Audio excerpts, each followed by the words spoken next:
कौन बोलता। अब वो साधु विचार करने लगे कि हमारा क्या होगा।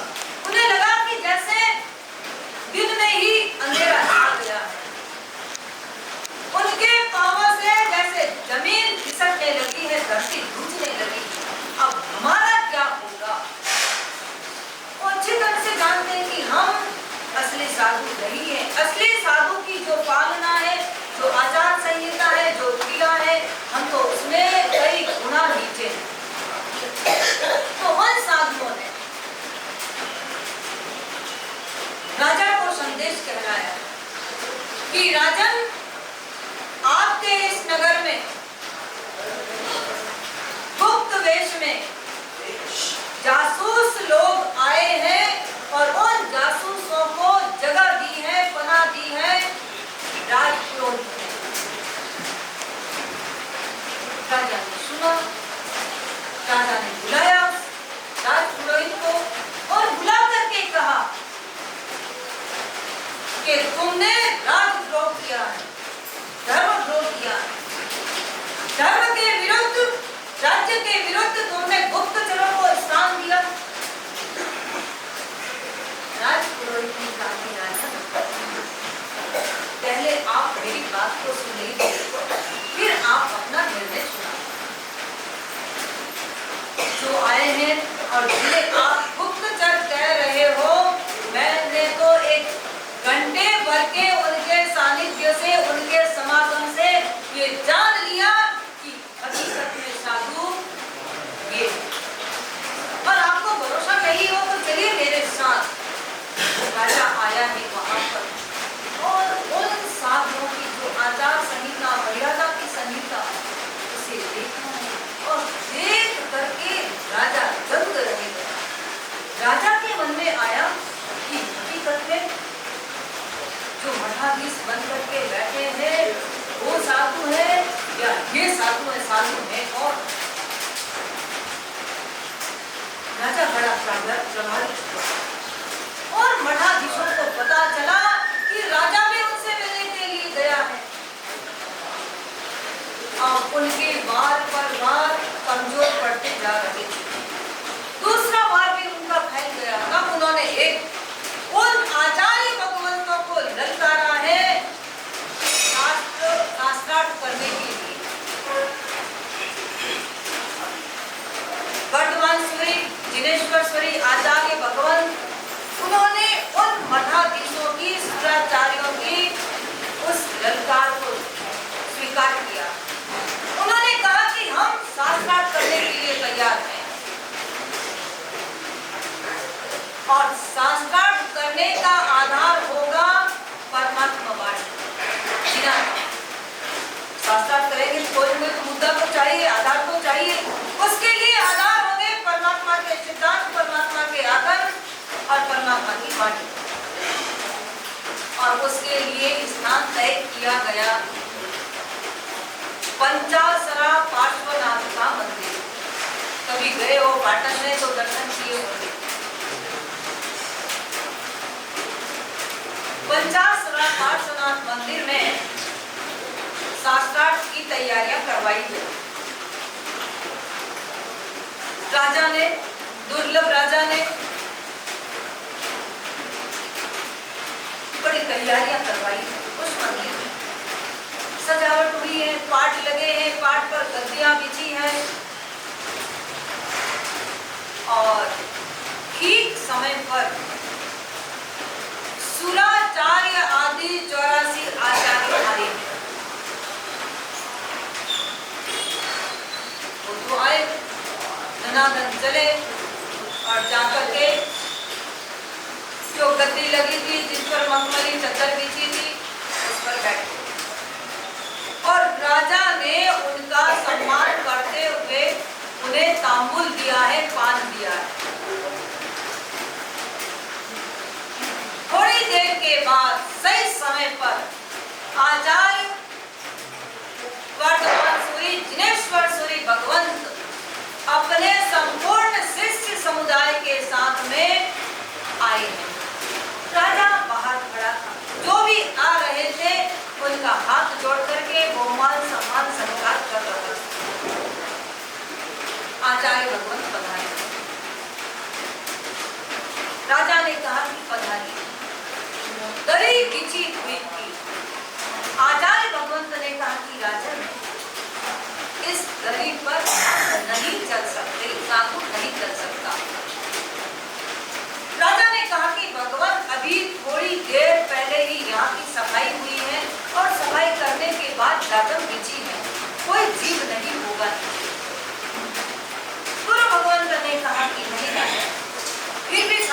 चल सकता और जीव होने की संभावना तो बनी रहती।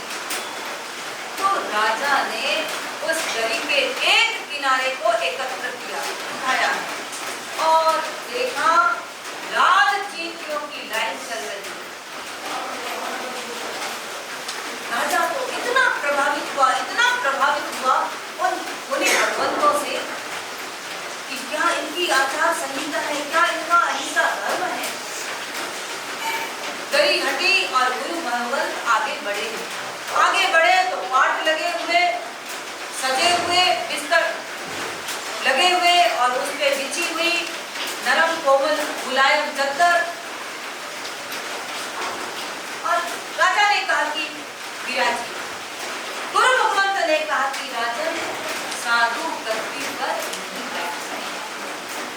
उस गद्दी को उठाया गया और उसके बाद आचार्य भगवंत रजोहरण के द्वारा उस भूमि की उस पाट की परिलेना करके आसन लगा करके विराजमान होते। अब आचार्य भगवंत तो विहार करते करते उस नगर में पहुंचे थे और पुराना जमाना जहां पर साधु भगवंत अनिल जी को आज वो बते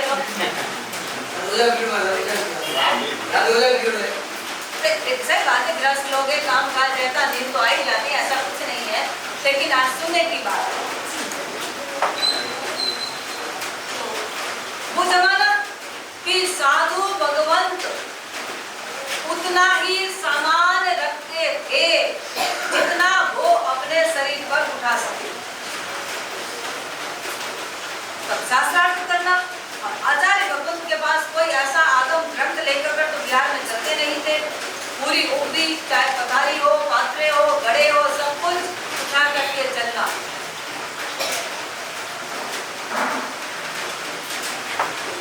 शास्त्रार्थ के लिए बैठे हैं, अब आगम ग्रंथ चाहिए। गुरु भगवंत ने कहा कि भाई हम तो विचरण करते हुए आ रहे हैं, हमारे पास कोई ऐसा ग्रंथ नहीं है जिसको आधार बना करके शास्त्रार्थ प्रारंभ किया जाए। तो कहा गया कि स्थानीय जो पुस्तकालय है वहां से आगम ग्रंथ मंगवा लीजिए। एक भेजा गया ग्रंथ लेने के लिए, छोटी सी बालिका गई और वो बालिका उसके हाथ में आगम ग्रंथ आए हैं दो, आचारम सूत्र और 10वें कालिक सूत्र। 10वें कालिक सूत्र जो पूर्ण रूप से साधु जीवन की पोथी है, आचारम सूत्र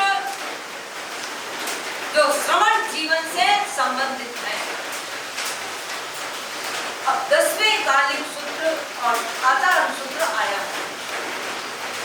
आचार्य भगवंत ने उन ग्रंथों के आधार पर शास्त्रार्थ प्रारंभ किया।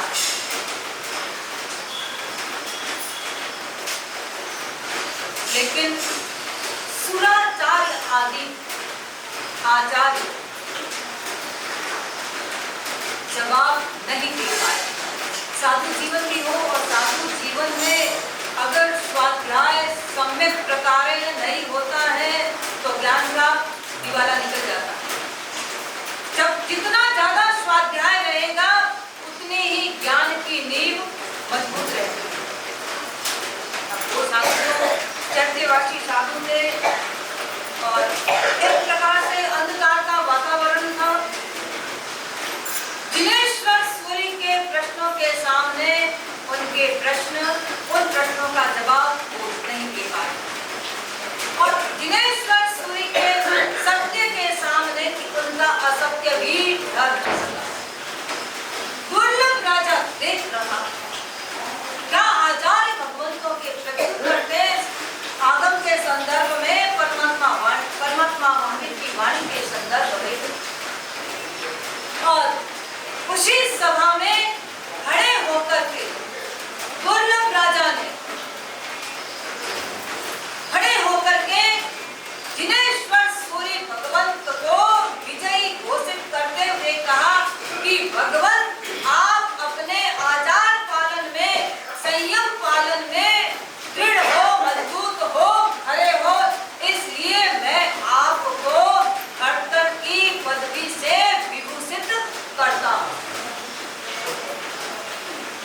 ध्यान रहे, खड़तर कोई गच्छ नहीं, तप्पा भी कोई गच्छ नहीं। गच्छ सबका एक है और गच्छ है वो कोटिक गच्छ।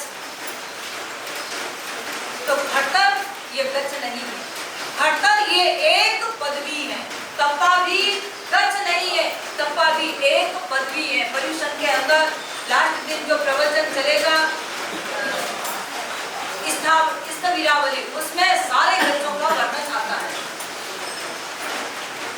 तो दुर्लभ राजा ने अपनी राजसभा में उस पंचासरा मंदिर में शास्त्रार्थ के बीच में उन्होंने जिनेश्वर सूरी को खड़तर की पदवी से नवाजा है। और खड़तर गच्छ के नाम से तो ये बहुत आगे जाकर के बाद में ये गच्छ नाम पड़ा है, मगर ये खड़तर की पदवी थी।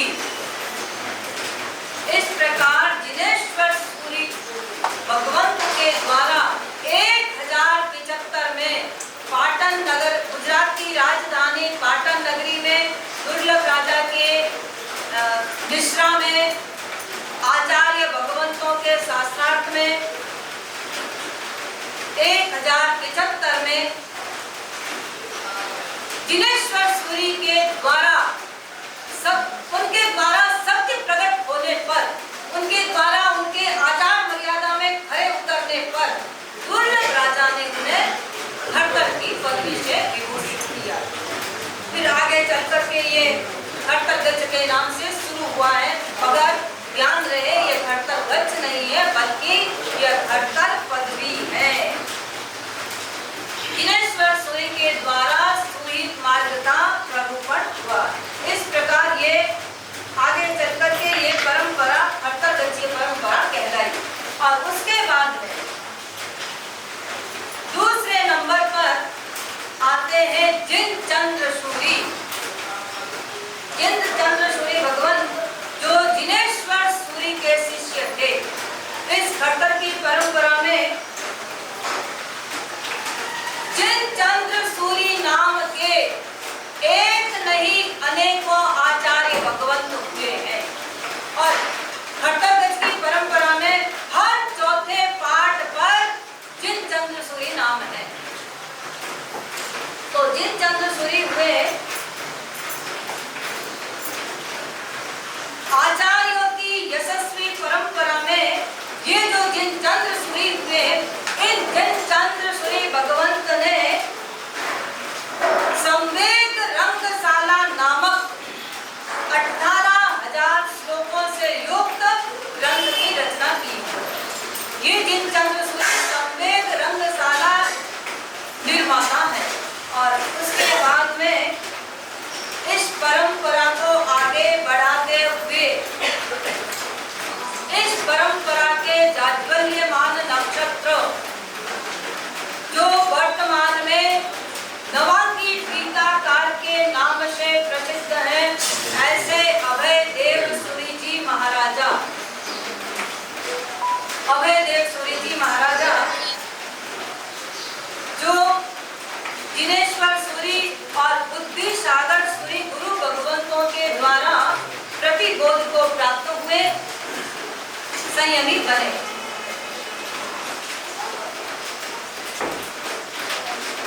दूसरे जिन संवेद रंगशाला निर्माता जिनचंद्र सूरी, उस ग्रंथ के श्लोक हैं 18,000। अभय देव सूरी जी महाराज जिनका जीवन बड़ा उज्जवल जीवन है, उनके जीवन के ज्ञान दर्शन संयम के सुमेर को देख करके उनके गुरु भगवंत ने उन्हें आचार्य पद पे प्रतिष्ठित किया। उस समय अभय देव सूरी को दीक्षा लिए हुए 8 वर्ष हुए थे और उम्र थी उनकी उस समय 16 वर्ष। ऐसे अभय देव सूरी जी महाराज हुए और गुरु भगवंत के काल धर्म होने के बाद अभय देव सूरी के गुरु महाराज का काल धर्म हुआ। उसके बाद की ये घटना है कि अभय देव सूरी जी महाराज के शरीर में कुष्ठ कुष्ठ रोग हुआ, कोढ़ रोग हुआ।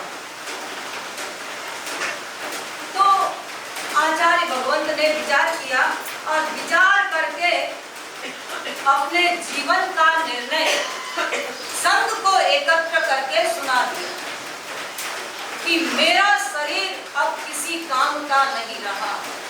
ऐसा भयंकर कोढ़ रोग से ग्रसित जीवन हाथ पांव कोई भी काम न करे। तो संघ को एकत्र करके उन्होंने अपना निर्णय सुनाते हुए कहा कि कल ठीक इतने बजे इस समय इस स्थान पर मैं अनशन स्वीकार कर लूंगा। कि जब शरीर साथ नहीं दे रहा है, न आराधना है न साधना है, तो फिर अनशन स्वीकार करना ही सही। उन्होंने कह दिया। और आचार्य भगवान रात्रि का समय, रात्रि के अर्धरात्रि की बेला किए हुए, मगर नींद नहीं थी आंखों में। आंखें खुली थी मगर नींद नहीं। और उस समय रात्रि के समय शासन देवी प्रकट हुई और प्रकट होकर के शासन देवी ने कहा है कि तुम जाग रहे हो कि नींद में। आचार्य भगवंत ने कहा कि हाँ, मैं जाग रहा हूं। तुमने जो अनशन की उद्घोषणा करवाई है, अनशन रद्द करो। अभी तुम्हारे हाथों से जिन शासन की अनूठी प्रभावना होने वाली है, 11 अंग में आचारांग और सूत्र कृतांग इन 2 पर ही टीका है, बाकी 9 अंगों पर टीका लिखी नहीं गई है। तुम्हारे हाथों से उन 9 अंगों की टीका होनी बाकी है। आचार्य भगवंत ने कहा, मेरी मां, मेरी शरीर की दशा को तो देखो, मैं इस कुष्ठ रोग से गलित इन हाथों से क्या काम कर सकूंगा। मां ने कहा, अभी आपकी आयुष्य लंबी है और मैं आपको बताती हूँ वैसा आपको करना है। शासन देवी ने कहा कि कल जब संघ आए, आपने जो निर्णय सुनाया तो संघ की साक्षी में वो करेंगे, तो संघ आएगा। आप संघ सहित स्तंभनपुर नामक जो नगर वर्तमान में जो बड़ौदा के पास है, स्तंभनपुर नगर, उस नगर के बाहर सेड़ी नाम की नदी है। अपने यहाँ पर प्रतिक्रमण में शाम को सजाए करने के बाद अपन बोलते हैं कि स्तंभन पार्श्वनाथ स्वामी आराधना चैत्य वंदन करो। वो सेड़ी नदी, स्तंभनपुर नगर के किनारे बाहर जो सेड़ी नदी के किनारे जो वो सेड़ी नदी है, उस सेड़ी नदी के ठीक पास में एक पलाश नाम का वृक्ष है। उस वृक्ष के नीचे एक गाय प्रतिदिन आती है और ठीक स्थान पर उस गाय के स्तन से दूध झरता है। वो स्थान बड़ा चमत्कारी है। उस भूगर्भ में अतिशय युक्त स्तंभन पार्श्वनाथ परमात्मा की प्रतिमा रही है। आप संघ सहित वहां जाना और जाकर के स्तंभन पार्श्वनाथ परमात्मा की स्तुति करना।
स्तोत्र की रचना, स्तुति की रचना प्रारंभ हुई और रचना करते करते जब उस स्तुति का 16वां गाथा 16वां श्लोक उनके मुंह से निकला है, खड़े खड़ फार पुरंत रैन कर रंजिया नाय अलग, खड़े खड़ फार पुरंत, जैसे ही ये 16वां गाथा उच्चारित हुआ है उनके मुंह से और धरती फटी है और परमात्मा पार्श्वनाथ प्रकट हुए और परमात्मा के अभिषेक जल का छिड़काव हुआ है अभय देव सूरी के शरीर पर और जैसे उनका शरीर तो कुंदन की भांति चमकने लगा, काया उनकी कंचन जैसी हो गई। आचार्य भगवंत ने जिस स्तोत्र की रचना की, जिस स्तुति की रचना की है, वो स्तोत्र है जयति 32 गाथों से युक्त। अपने यहाँ पर प्रतिदिन एक फिक्स जयति मंडल चलता है प्रतिक्रमण के प्रारंभ में, खट्टर देश की परंपरा है। डेली 5 गाथा अपन बोलते हैं और पक्की के दिन 32 गाथा तो है ही नहीं, 2 गाथा 30 गाथा पक्की प्रतिक्रमण के दिन और प्रतिदिन के प्रतिक्रमण में 5 गाथाएं उच्चारित की जाती हैं। आचार्य भगवंत ने 32 गाथों से युक्त इस स्तोत्र की रचना की है। अब हुआ ऐसा कि वो जो 2 गाथे थे इतने जबरदस्त चमत्कारी, अब उन गाथों का कोई स्मरण कर ले, कोई पाठ कर ले, याद कर ले केवल, तो साक्षात धर्मेंद्र को धरती पे आना पड़ता। धर्मेंद्र परेशान हो गए, लोग बड़े आलसी इकट्ठे हो गए। अब बैठे बैठे कोई काम कर दे, कोई काम करना पसंद करता है, कोई मेहनत करना नहीं चाहेगा, और कोई बैठे बैठे भोजन ही खिला दे तो भोजन करने की भी जरूरत नहीं है। लोग एकदम से आलसी और श्रमादी हो गए, छोटा सा काम, सामान्य सा काम, और जब से उन 2 गाथों को और धर्मेंद्र को आना पड़ता। धर्मेंद्र ने आचार्य भगवंत से कहा कि भगवान मैं परेशान हो गया, क्या हो गई? कोई छोटा सा काम होता है और मेरे मंत्र जपते हैं तो मुझे तो उन मंत्रों के प्रभाव से आना ही पड़ता है। भगवान आप एक काम कीजिए, इन 2 गाथाओं को भंडार कर दीजिए, दिमाग से सबके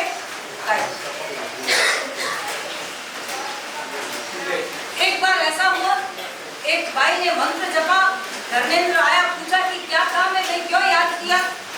भाई देवी देवताओं का स्मरण कब करना चाहिए, कब करना चाहिए, कब याद करना चाहिए किसी को?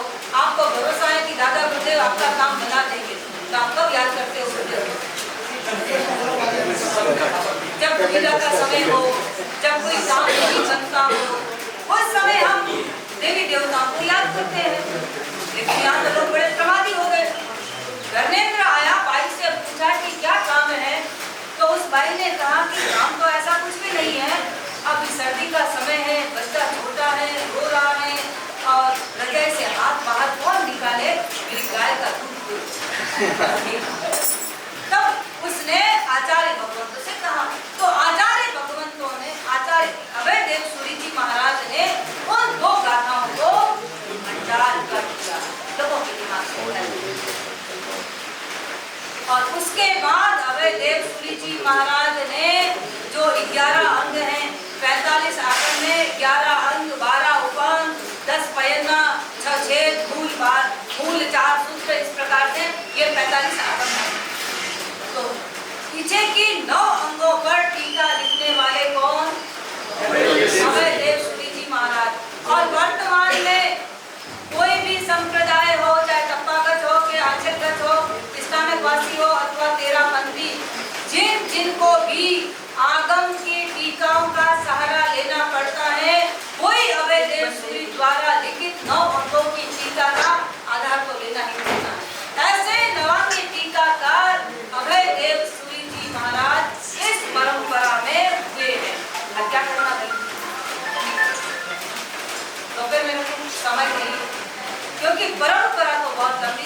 सुनने जैसी है। हर गच्छ के लोगों को अपनी अपनी परंपरा साथ में एक बार सुनना चाहिए, तो पता चले कि घटक पत्नी कैसे मिली, तपा की पत्नी कैसे मिली, कौन कैसे बनी। लेटकों के समय तो हो रहा है कि लोग उतावल लेने से पहले से परंपरा लंबी है और आज कोई अपने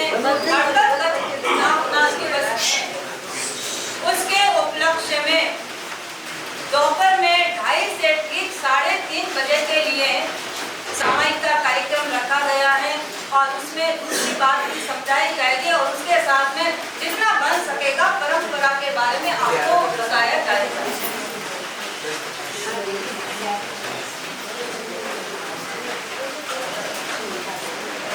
प्रश्न श्रावकों से